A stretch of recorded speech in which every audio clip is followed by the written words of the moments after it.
Hey everyone, welcome to Glitch Guru. In this video, we'll show you what to do if QuickShare is not working on your Samsung Galaxy phone.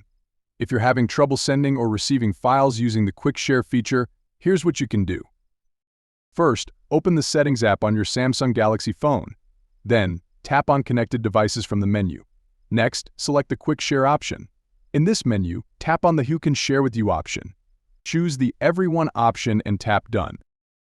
Now scroll down to locate the About QuickShare option and tap on it. Your phone will automatically check if a newer version of QuickShare is available. Tap Update to install it. After updating, try using the QuickShare feature again. If the issue persists, open the Settings app again. Scroll down to tap on Apps, use the search icon located in the top right corner and type QuickShare. Select the first result that appears.